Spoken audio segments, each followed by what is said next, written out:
Hai, salam sejahtera. Nama saya Sipri Anak Kellen. Pada hari ini, saya bersama rakan saya akan membentangkan berkaitan dengan tajuk Diversiti Budaya dalam Pendidikan Abad ke-21 di Sekolah Kebangsaan. Pada tahun 2014, Kementerian Pendidikan Malaysia telah melaksanakan pembelajaran abad ke-21. Pembelajaran abad ke-21 ini dilaksanakan adalah bersesuaian dengan negara Malaysia yang kini sedang berkembang pesat seiring dengan ledakan globalisasi. Ini adalah untuk membawa suatu perubahan yang akan memberi kesan kepada dunia pendidikan di Malaysia. Selain itu, pelaksanaan pembelajaran abad ke-21 ini adalah menggunakan pembelajaran dan pemudahcaraan yang lebih berpusatkan murid untuk meneroka penggunaan teknologi terkini dan kemahiran aras tinggi. Selain itu, dalam pembelajaran abad ke-21 ini juga menyediakan kemahiran menangani cabaran dunia pendidikan yang terdedah kepada pelbagai interpretasi dan kontroversi yang mencabar pemikiran individu. Oleh demikian, diversiti budaya dalam pendidik darjah memerlukan peranan para guru dalam menghubungkan jurang persepsi antara murid di pendidik darjah bagi menjayakan pelaksanaan pembelajaran abad ke-21 ini. Assalamualaikum dan salam sejahtera. Nama saya Muhammad Alif bin Abdul Manan, nombor matrik 268125. Saya akan menerangkan tentang pembelajaran abad ke-21. Pembelajaran abad ke-21 ini memfokuskan pada warga global yang mempunyai kemahiran, pengetahuan dan kemahiran motivasi dalam menyelesaikan masalah kemanusiaan dan persekitaran. Ia juga membina perpaduan antara kaum dan bangsa untuk menghilangkan prasangka dan stereotip kaum dan membangkitkan rasa hormat terhadap perbezaan etnik, kaum dan budaya. Persatuan Pendidikan Amerika menyatakan 4 kemahiran penting iaitu pemikiran kritikal, komunikasi, kolaborasi dan kreativiti. Menurut James, usaha menambah 2 C di pembelajaran abad ke-21 iaitu kewarganegaraan, citizenship dan character. Menurut model Asler dan Stacker, aspek kewarganegaraan seseorang pelajar harus tahu peranannya sendiri sebagai seorang warga negara berkaitan soal status, had, amalan dan kompetensi. Pembelajaran abad ke-21 ini mempunyai kemampuan dan kemakaran dalam memimpin dan bersama dengan orang lain. Ia juga melahirkan rakyat yang menghayati nilai, menjelaskan murid hari ini akan memasuki dunia yang penuh dengan cabaran yang hebat daripada kemanusiaan, alam sekitar hingga konflik senjataan.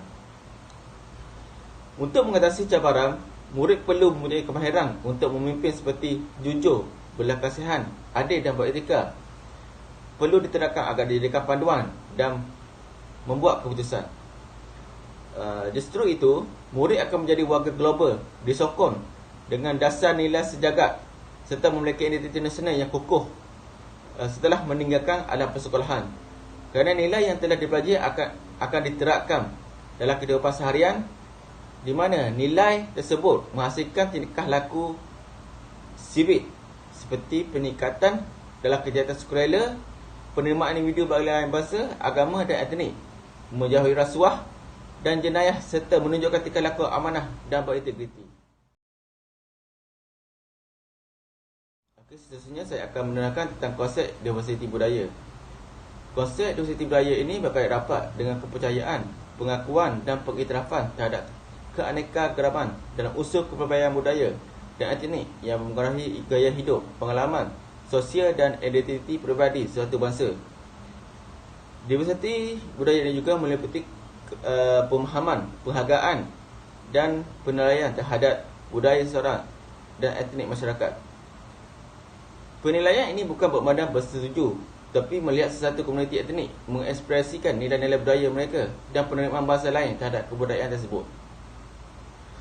Diversiti budaya merupakan konsep pendidikan kepada murid yang berbeza etnik, keturunan, bahasa, adat rasa dan budaya dalam memberi peluang pendidikan secara adil dan sama rata serta bergaul dengan rakan di dalam bilik darjah dengan baik.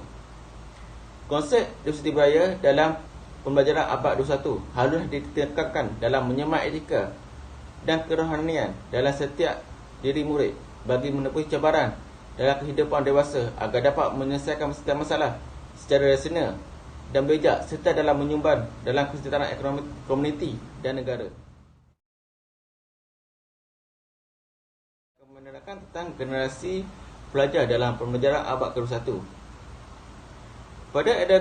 Pada era globalisasi ini, murid dengan mudahnya boleh mendapatkan segala maklumat dan ilmu di hujung jari dengan cara mengakses internet, tidak kira masa dan tempat.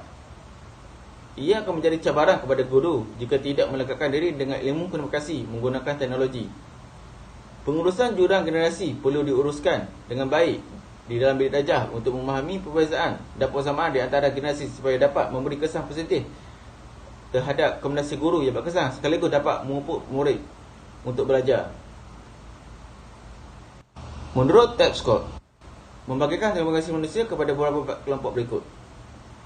Nombor 1, pre-baby boom, lahir pada tahun 1945 dan sebelumnya. The baby boom, lahir antara tahun 1946 hingga 1964. The baby bust, generasi X, lahir antara tahun 1965 hingga 1976. The echo of the baby boom, generasi Y, lahir antara 1977 hingga 1997. Generation Net, generasi Z, lahir antara tahun 1998 hingga 2009.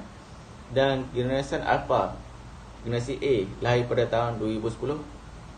Bukan dilihat pada luaran saja, bahkan dilihat dari aspek cara pemakaian, cara berkomunikasi dan bertutur. Setiap generasi mempunyai pengurusan yang bijak bagi mengurangkan jurang yang luas di antara kedua generasi. Menurut Tapscott, generasi Z adalah golongan yang dilahirkan pada tahun 1998 hingga 2009 merupakan generasi teknologi. Generasi Z telah dididik serta didorong oleh ibu bapa mereka dalam menggunakan dunia laman sosial sejak dari kecil lagi, serta menjadi kebiasaan bagi mereka dalam berkomunikasi dalam maya, menyebabkan mereka kurang mahir dalam kemahiran komunikasi serta kurang kemahiran interpersonal. Zaman teknologi terkini, murid mudah mendapat informasi yang diingini dengan hanya mengakses internet. Ia akan menjadi cabaran kepada guru jika tidak melekatkan diri dengan ilmu teknologi supaya tiada jurang antara guru dan murid. Isu di dalam pembelajaran abad ke-21 dalam diversiti budaya. Pembelajaran abad ke-21 ini memerlukan dorongan dan ajakan baru kerana diversiti budaya dan pelbagai cabaran yang perlu dihadapi. Dasar globalisasi membuka ruang pada remaja dalam bentuk pengaruh tidak kira aspek positif ataupun negatif. Pewujudan pendekatan yang positif dan bersesuaian harus dilakukan dalam proses pengajaran dan pembelajaran agar murid boleh menerima segala maklumat, pandangan, idea yang berkesan. Terdapat beberapa isu diversiti yang perlu diberikan perhatian, iaitu isu Islamofobia adalah merupakan isu yang merujuk pada prasangka dan diskriminasi terhadap Islam dan Muslim. Prasangka terhadap orang Islam di kalangan orang bukan Islam menjadi semakin ketara selepas terjadinya peristiwa 11 September 2001. Ia terjadi kerana saluran media barat memberikan gambaran buruk dan tidak adil terhadap orang Islam. Orang Islam dianggap pengganas. Ini menyebabkan orang bukan Islam di barat dan Malaysia tidak faham serta tidak jelas tentang kesucian agama Islam serta menambahkan kebencian dan prasangka terhadap orang Islam. Seterusnya, terdapat juga hubungan yang renggang antara murid Islam dan bukan Islam. Ia adalah disebabkan kurangnya pergaulan di antara murid berlainan agama serta bukan kurang pemahaman terhadap budaya, adat dan amalan dalam sesuatu kaum. Selain itu, kajian kes di negeri Pahang menunjukkan masih terdapat perspektif yang sederhana berkaitan dengan kepelbagaian budaya di kalangan pelajar sekolah disebabkan kurangnya pendedahan dan dorongan daripada pihak sekolah terhadap kepelbagaian budaya.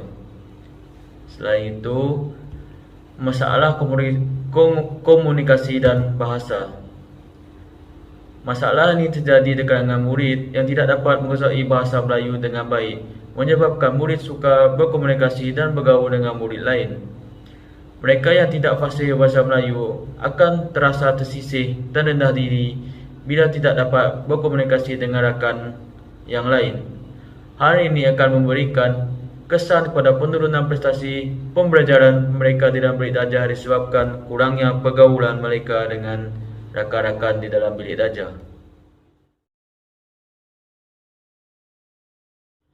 Langkah dalam menangani isu pembelajaran abad ke-21 dalam diversiti budaya. Pertama, guru seharusnya bijak dalam menangani murid yang berasal pada pelbagai budaya dan agama. Guru juga harus menanamkan sikap, nilai dan khasiat yang sempurna dan mematuhi peraturan masyarakat. Yang kedua pula, guru hendaklah bersedia dalam kepelbagaian sosial budaya murid yang datangnya daripada pelbagai budaya dan agama. Ini bermaksud, sebelum memulakan pembelajaran di bilik darjah, guru seharusnya mengetahui atau menyiasat latar belakang murid yang datangnya daripada pelbagai budaya dan jangan menimbulkan isu sensitif atau negatif di dalam bilik darjah supaya tidak menimbulkan kekacauan. Yang ketiga, mengenali tentang latar belakang murid, contohnya seperti budaya atau agama dengan mendalam supaya dengan itu membolehkan guru untuk memberikan layanan yang adil kepada individu murid. Perbezaan budaya dan agama seharusnya tidak dijadikan alat bagi mengesahkan generalisasi dan pelabelan. Dan keempat, dengan menggunakan maklumat latar belakang murid, guru seharusnya menggunakan perkara tersebut untuk memahami tingkah laku dan budaya murid. Yang kelima, hubungan interpersonal yang baik antara guru dan murid perlu diwujudkan di dalam bilik darjah. Dengan cara mengamalkan kelas mesra budaya yang positif dan berkesan, guru akan dapat menyampaikan segala isi pembelajaran serta maklumat kepada murid dengan tepat dan berkesan. Dan yang terakhir pula, murid diterapkan dengan rukun negara dalam pengajaran dan pembelajaran. Guru seharusnya bertanggungjawab mendedahkan rukun negara kepada murid semasa dalam proses pengajaran dan pembelajaran kerana ia adalah tonggak dalam membina perpaduan di negara kita yang mempunyai masyarakat yang berbilang etnik, agama, bangsa dan budaya. Kesimpulannya, pembelajaran abad ke-21 ini menjadi kunci yang utama kepada perubahan dan pembaharuan dalam proses pengajaran dan pembelajaran di dalam bilik darjah. Jika diversiti budaya ini tidak dapat diselesaikan oleh warga pendidik dalam kalangan murid, ia akan menjadi masalah dalam dunia pendidikan untuk menghadapi cabaran dunia pada abad ke-21. Murid akan didedahkan dengan teknologi iaitu internet, sosial media, dan ini akan menjadi cabaran kepada pendidikan formal seperti sebelum ini.